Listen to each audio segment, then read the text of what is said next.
What's going on, everybody? Welcome back to the Paper Planes channel. I'm your host Sean, and this is vlog number 4. Today's video, I'm going to show you guys how I record my gaming episodes, specifically the Verse Games series. So we've got a lot of points to discuss, so I'm just going to get straight to it. So I'm going to talk specifically about the PC gaming recording process and how that all works. What we're going to use is something called Dxtory or Fraps, and you can see on the screen here that I've got recording that we are actually in Fraps already, and for whatever reason my icon for Fraps just crapped out, so it doesn't want to show up. But we are actually recording the desktop with that, and that happens by monitoring Aero Desktop DWM. Having that checked allows me to record all this goodness that's going on here. So by doing so, we can see here we've got these 4 tabs. This is just basic stuff. I'm not going to go into like tweaking the software. We'll do that in different episodes, but specifically you want to make sure that you match up your FPS like 30 frames per second with whatever video you're recording. So I've got my camera recording me right now, so I've got that set to 30 frames per second. So I need this video at 30 frames per second. I don't want to have that stuff mix matched because it creates a huge problem in editing later, and we'll get to that soon in this video. So that's a little explanation of how you're seeing what's going on right now. We'll go into the audio aspect. I've got Audacity recording my audio, and this is a free software. I recommend this to anybody getting into recording really anything because it's very simple to learn and very simple to use. I've got other softwares that allow me to do stuff like this and probably in a more complex and sophisticated way, but this does the trick just fine for me, and I like its simplicity, so I'm going to stick to it for now. And next up, I'll show you guys Dxtory, and this is my other recording software that I use for gaming. This is the one that I use primarily. I use Fraps when I'm trying to record something in windowed mode, or if I want to record my desktop like it is now. So when you're actually in Dxtory and you see all these tabs here, there's so many tabs to look at, lots more options than there were in Fraps. So it's a little bit more complex, and I'm going to make an individual video on my favorite recording settings using Dxtory. Okay, so back to the main feature why Dxtory is so important to me, and that's the scaling thing right here. So you can see if we wanted to record at 1920 by 1080, we could enter that in size. Or if you want to keep the video exactly as it is on your screen, meaning you're playing a 2560 by 1440 and you want to record at 2560 by 1440, go ahead and record at 100%. But if you want a different size, change the actual pixels in here, 1920 by 1080, 1280 by 720, whatever you want to custom make it. Don't change it by percentage, because even though you probably know how it breaks down percentage wise, it's a lot easier to make a mistake, especially when you're playing games in different resolutions. You might just slip up. Now, I'm never actually using Fraps and Dxtory at the same time. That would create a very high strain on my PC, and I would never suggest doing that. What I do though is I've got the same hotkeys set up. So I use Alt F9 for Dxtory and I use Alt F9 for Fraps, just to avoid making the mistake of thinking that I'm recording something when I'm actually just playing the game for an hour or two and then find out that I missed all that great footage and you really can't get it again. And we'll go into all of that like safety precautions on how to avoid making mistakes and backing up your content, because nothing is worse than going through a recording session and realizing that the footage was compromised, you didn't even get any footage, or just something failed and it ruined everything. So that is the worst feeling of all. I've been there plenty of times, so I'm going to make sure to teach you guys how to avoid that as well.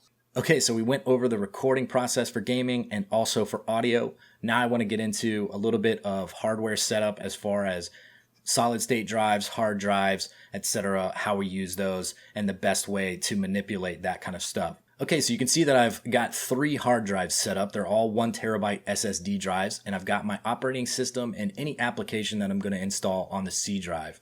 Next, I've got my recording hard drive, and that's what I use to record any of my audio, my video, my gameplay footage. So anytime that I'm recording a game, only thing that's dumping onto the Y drive, my recording drive, is gameplay footage and the audio recording that I might be recording at the same time.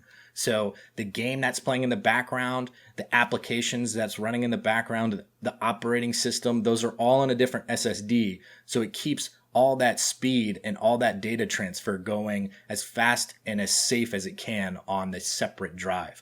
That's very important, especially when we're rendering stuff. So you can see here that I've got the Z drive set up for rendering. So while I'm doing that, let's say I'm in Adobe Premiere Pro and I'm rendering out a file. So my application is running on the C drive. That's one separate drive. My content that I'm using inside the video is stored on the recording drive, the Y drive. And all of that data is being compiled and exported on the rendering, the Z drive. So nothing is fighting over resources as far as the SSD is concerned. So that enables me to get the fastest rendering times for my specific setup. It's really important to know that if you guys want to record gameplay footage, you need a very solid SSD drive. You need something that you can count on because you need a lot of space and you need a lot of speed. High quality gaming footage, the data is huge. There's a lot of codecs out there that try to compile data and make the file smaller, but at the expense of quality in the file.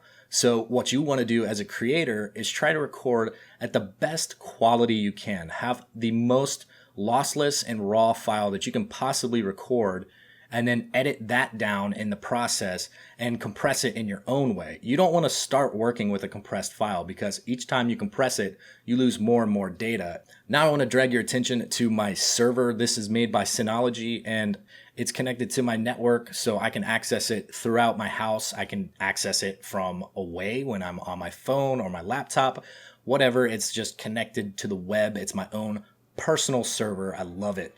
If you're a content creator, this thing is mandatory. You have to have one of these, specifically if for no other reason than just redundancy, backup, and archiving. So earlier I was talking about trying to avoid mistakes and losing data. That is the most frustrating thing you can run into. So what I want you guys to understand is if you spend 2 hours recording footage and that's not a scripted event, you're watching someone's general reactions to gameplay, you can only play that level one time for the first time and have genuine reactions to what's going on. So if I have my friend playing a game and they're playing Dark Souls and it's the first time they've ever played it and we play for 2 hours and get through the recording process and everything's good, everything's great, and they go home, I'm super happy. And next time I turn on my computer to edit, something goes wrong and the file is corrupted.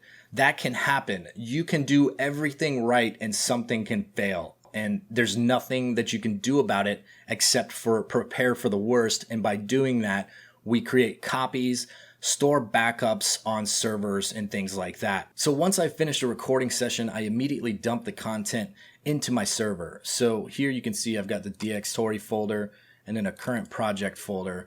And you can see that I've dumped all this typing of the dead information over here. Like I've actually just finished playing the typing of the dead. So I've got these episodes to work on and you can see how massive these files are. So this is one episode of the gaming footage and it's 129 gigs. And that's just 1080p 60 FPS. Imagine if I was playing that at ultra wide 3440 by 1440, which I want to do. Some games don't support it, but I will be doing when they do. Think about the file size there. It's going to be massive. That's why 4K video and stuff like that isn't so prevalent because it takes so many resources to use that kind of content. So once I've got all my data stored over on my server, that's when I start working on my editing process, which we're going to get to in a moment. Before I go over the editing process in Adobe, I'm going to talk to you about the filming techniques that I use with the camera and understanding some little tricks and tips about that as well. So I can't stress this enough. The most important thing about these videos is audio. And if you've watched tutorials from other creators in the past, they've probably said the same thing. Nothing ruins a video worse than having bad audio. So the key to this is having multiple sources of audio. First of all, you want to have a good mic source. So what I'm using right now is this microphone in front of me that I showed you guys in the last video. It's my Shure USB recording mic. Also, I've got a microphone on the camera. Most microphones that are built into the camera don't really have that good of quality, but you want to use them as a backup source. And it also helps you sync your audio information that you were using from recording on an independent mic. So I like to do that as well. So I always have at least 2 microphones recording at any given time. One thing that you really want to pay attention to when recording is try to get things done in a controlled atmosphere. Basically, try to plan your day around recording in as quiet a setting as you can. If you know that there's a gardener outside blowing a leaf blower at 2 p.m. every day, then don't record then, because we're all going to hear it and it's going to sound like crap and it's very distracting. So what you want to try to do is get into the most quiet setting possible, eliminate the sound of the AC running, a loud refrigerator, a loud computer. You can hear these things and they kick in and out throughout the video, and it's really hard to control that kind of stuff. So if you know you're going to be recording for a long time, one thing that I suggest you do is, like, we'll go into Audacity. So while you're recording stuff, you want to start the first 5 seconds with just getting room noise. Don't say a single thing. So hopefully you can get your AC blowing and your computer noise kicking up. If you notice that that tends to happen while you're gaming, then you want to get a little bit of silent footage during that point. So while you're playing a game, get to the graphics part where you know the PC is going to kick up on the fans, and just stop talking, take a break for about 10 seconds and record that footage alone. That way you can go back into the footage later and edit it out later by a noise reduction effect. I'd go into that more, but I don't want to screw up my audio and then be really pissed off and just stomp off and rage quit this vlog. Next up, I want to talk about keeping lighting consistent. This is really important and it's really difficult to do. You'd be surprised how hard it is to control your lighting. That's probably the thing I struggle with the most, and if you watch my videos, you can definitely understand what I'm talking about. Sometimes you'll see that I've got a darker face or a brighter face, or the walls are a little bit yellowy, or today they're a little bit more white. It just depends on my white balance, if I remember to do things correctly, which is usually the one mistake, and not being able to control the outside effects. So basically I've got these windows right here, and I used to just cover them with foil on the other side of the blinds to prevent any kind of light from seeping through. And that works great because I can control all the light in the room. I always know that it's going to look the same no matter what time of day. But eventually that kind of plays out on me, and I want that natural light. It's not very healthy to sit in a room all day with just artificial lights all the time. It's not good for sanity. So what I do is I try to film later on in the day or earlier on in the morning so I can control as much of the sunlight coming in as possible. If you're filming around sunrise or sunset, you're going to have a lot of issues with the changing lights and the shadows coming through the windows. Even if you've got drapes or the blinds closed, stuff is still going to creep through. It's really hard to keep light out. Even the light coming off of the things in front of you. Like, you can see my face right now. I've got this white effect, and that's from these images on the screen. So I'm going to minimize this stuff.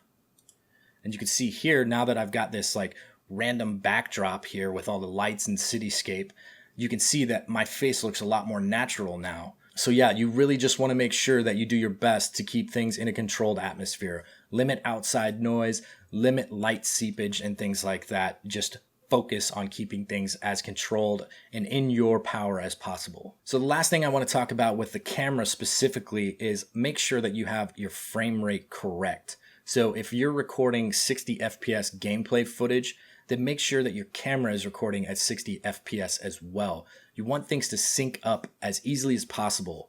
It creates a lot less work for you, and it eliminates errors that might happen in post-production. So what you want to do is, if you're filming just a face like this, if you just have a video where you're just talking to the camera and there's no gameplay footage behind it, you're just doing a vlog, don't record that in 60 frames per second. There's no need for that. It's really unnatural for us to look at someone moving at 60 frames per second unless they're performing an athletic feat. So if you're watching sports, then that advanced motion looks great. But if you're watching me just talk in front of a camera, it looks really weird and it takes away from what you're seeing. You'll find yourself seeing videos like that. Like, I've seen tech reviews and stuff where guys are doing 60 frames per second and they're showing a product and they're not moving fast. There's no reason to have that, but you get this weird synthetic looking motion because of it, and it's just not normal to our eye. So going to 30 frames per second or even 24 frames per second for that cinematic look is necessary when you're just doing something where it's like human-human interaction. Gameplay footage, there's a reason that you go higher frame rates, because you want to see all that crazy fast reflexive action. And when your gameplay footage is at 60 frames per second, you'll then record your face cam at that frame rate as well, just to keep things consistent. And people aren't really going to be paying attention to your face so much as they are the whole screen as an entirety. So it's not as distracting and unnatural looking. Okay, so now I want to get into how I edit my videos, and I like to use Adobe software, specifically Premiere Pro, and I subscribe to a service called Adobe Creative Cloud, and I suggest any of you do this if you're serious about creating content. It's a great deal, especially if you're a student. And there's tons of other editing softwares out there. And if you have one already and you like it and it does what you need it to do, then stick to it. The most important thing about having an editing software is being familiar with it and being able to harness all the power that it offers you. Being able to work quick, knowing the hotkeys and the shortcuts and how to edit.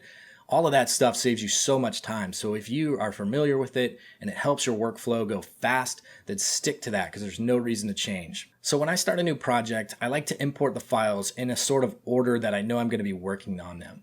So even though you see the sequence here first, that comes second to importing the files. So I've got Kira Camera, Kira Gameplay, and Kira Audio.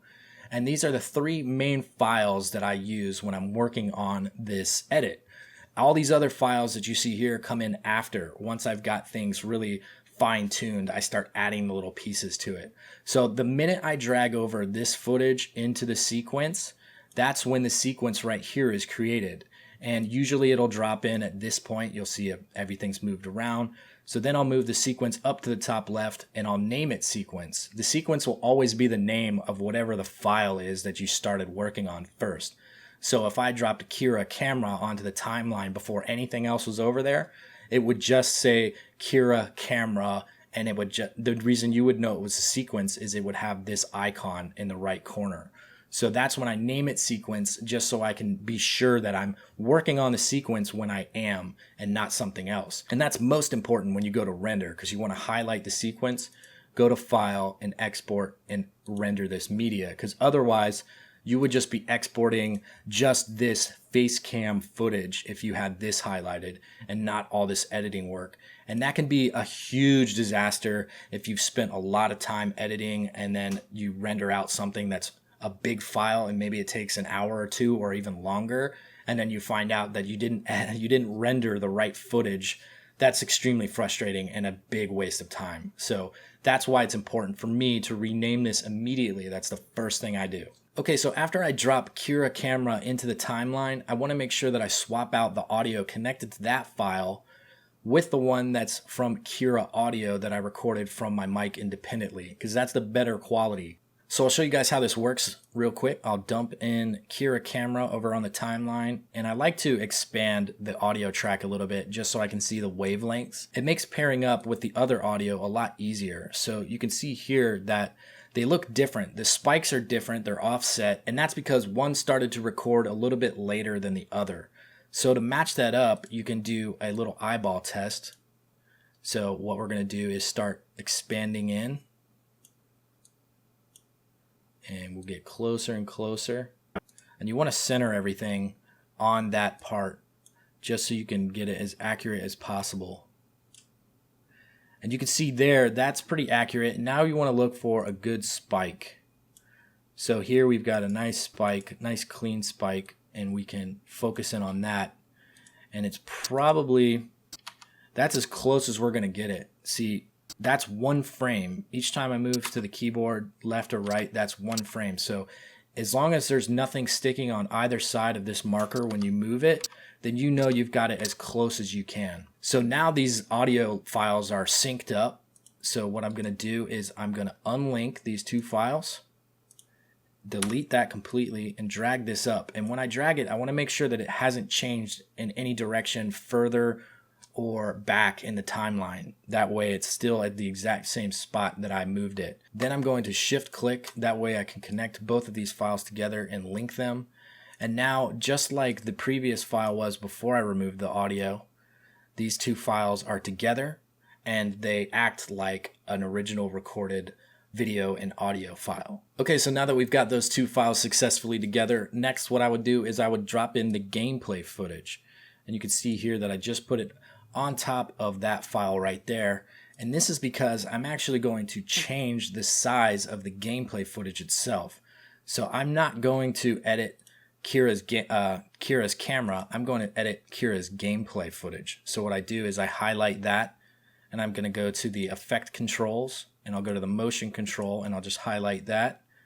And you can see here that I can change how large the gaming window is, and I can offset it so we can see it and still see Kira's face and reactions, and everything fits the screen pretty well. Now there's different ways to do this. My personal favorite for the Verse Games series is I'm featuring the players more than I am the game. We care more about the person playing the game than we do necessarily the game for these episodes. So I make sure that their image is front and center as opposed to the gameplay. And that's why the gameplay is in the smaller window.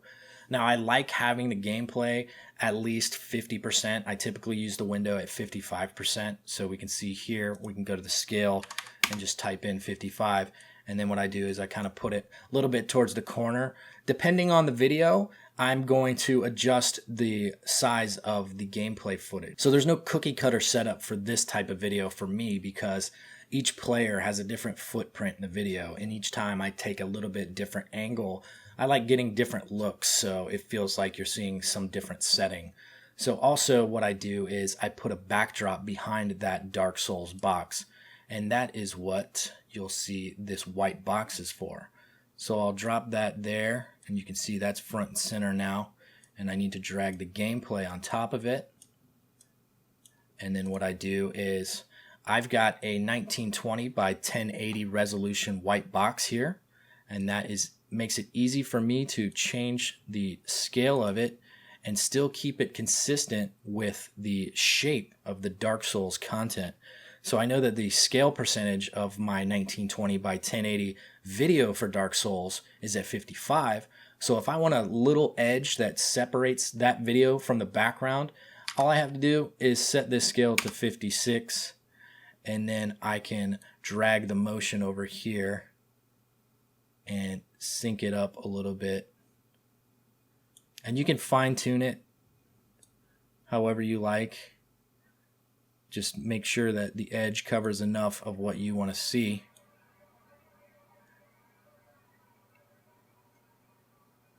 And you might say, okay, that looks good. And I think that's very important because it makes the game pop from the screen. It's always important to separate people or objects from the screen that you want to draw attention to. It's kind of a lighting technique as well. So if you have a person on camera and you want to separate them from a background and you're not getting much of it, if you just put a backlight behind their shoulders just a little bit, it'll help punctuate their shoulders from whatever's behind them, and it'll give them more of a three-dimensional appearance and help you out in drawing focus to that person. And the last thing I work on is putting in my outro, and this is a great place to put a call to action. You can tell people about your social media accounts. You can introduce them to other video series that you're doing. And I choose to do this with my weekly schedule. So a technique that I've chosen to use now, instead of just placing this outro at the very end of the video after all the content is finished, I've incorporated it into the last few seconds of the video. So while you're still watching the content, that content kind of rolls up into the corner of the video, and you see this weekly schedule appear and all this information there. So you're still looking at the screen, you get all this detail, and you can still listen and follow the video as you like, but you know that it's coming to a close. In the past, people would know that the video was over and they would just click away or go on, do whatever else they needed to do. So it's hard to get that final message out if people are done watching the video and they're just ready to move on. So as long as you still have your viewers' attention, it's important to try to get your message out there at that point instead of just hoping that they're going to stay there to the very end, because that is the least likely time that they're going to engage with anything else that you have to offer. So try to get your message out before then, and I think this is a fair time to do it. I'm not trying to blast people with messages before the video is even done, but when it's in its last legs, when it's in its last 30 seconds, I think this is a perfect opportunity to show them. And mainly it's about the weekly schedule because things have changed so much. I want them to really be drawn to that, and I think that's a good technique to use. Okay, so finally, when you are done with all your footage, you're going to highlight the sequence. You're going to go to File, you're going to Export, you're going to go to Media, and then you've got all these setting options here. Can be kind of complex, but what I'm going to say is if you're going to YouTube, and I'll just use a 1080p option for format purposes, go H264, and then you're going to do either a preset, which I've got saved here, so it's a custom preset, or you can go do match source high bitrate. So here it's trying to keep the content as close to the original source as possible. So what you want to do is you can go down here and you can see all of this stuff is okay. Now 29.97 is the exact frame rate as the sequence, so you can see that's appropriate. We're at progressive. We have square pixels 1.0. You want that. If you're in America, you want NTSC. The profile being main is perfect for what we're doing, and level 4.1 is totally okay for what we're doing as well. Now, I like to do a one-pass encoding, and for 1080p files, having this target bitrate at 10 and a maximum bitrate of 12, 100% okay. And it's really easy to find that information. Just go to Google and then type in YouTube bitrate. And here you'll see it pop up, and you can just click on this if you want to see a more advanced graph of it.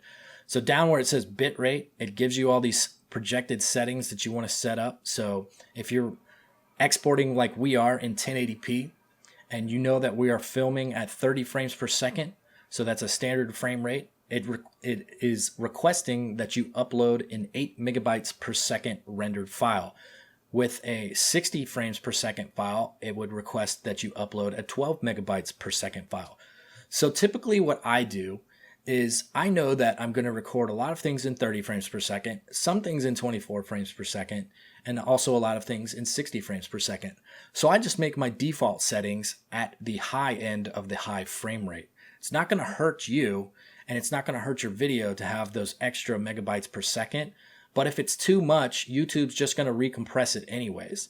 So uploading something that's like a 1080p file in 100 megabytes per second, you can see here that they don't even want that for 4K. So they're just going to recompress that in the 1080p section, and you just really wasted all your time. Now, this is only advice specifically to the YouTube service. So if you wanted to upload a higher quality file somewhere else, then you're more than welcome to do so. I would just look into their required parameters as well, because there's a reason they suggest these things. They're just going to re-encode it and make it a lesser quality file so that their viewers can actually view the file. Also, if you want to use it for something else later, like watching it at your house, you can see it in that perfect high bitrate quality. That way, you've always got that file to come back to and do edits and stuff later as well. So there's a reason to keep a master copy, but if you're just a YouTube uploader only and that's all you're ever going to do, or you know that this is a one-off video and you're never going to use it again, there's no reason to eat up all this storage and keep a backup of that copy once you've created it in such a high, massive bitrate file. All right, and finally, all you have to do now is change the file name to whatever you want it to save as. So I'm just going to type test, and then you click export. And you go do whatever you need to do while this process takes place. All right, everybody, that's how I make a Verse Games episode. I hope you enjoyed learning all of this information. If you have any questions, definitely leave one in the comment section below. You know me, I will answer you at my earliest convenience. Also, be sure to leave me questions for next week's vlog. I need to get lots of more questions. I need that content. Also, I want to let you guys know about something cool that I'm going to be doing. I am going to start a 30 days health kick. Basically, I'm going to try to drop 20 pounds in 30 days, and I'm going to start this coming Monday. So today is Saturday, that's 2 days from now. I'm going to start off with a juice cleanse and just taking care of myself, and I'm going to document it and record a lot of stuff along the way. So that'll be kind of cool. That's a little vlog scenario to look forward to. And also, I want to apologize for not doing a movie review yesterday. There was nothing that I wanted to see come out this week, so I was like, do I want to see the Moby Dick movie? Not really. And if it had good reviews, I would have gone to see it, but it was already starting off at like a 50% Rotten Tomato, and that didn't give me any hope, so I said no thanks to that. And there's tons of good stuff coming out in the near future, so I decided to save my cash and go see those movies instead. So thank you guys so much for checking out this vlog, and please become a patron on my Patreon account. You can see all the cool perks associated with that by clicking directly below this video or clicking on the eye in that corner, I think. That one probably, I hope. And if it's not there, then you can of course find me on patreon.com/paperplaneschannel. Go check it out and subscribe and follow me on my social media accounts down here. I know those are down here. I'll see you guys later. Peace.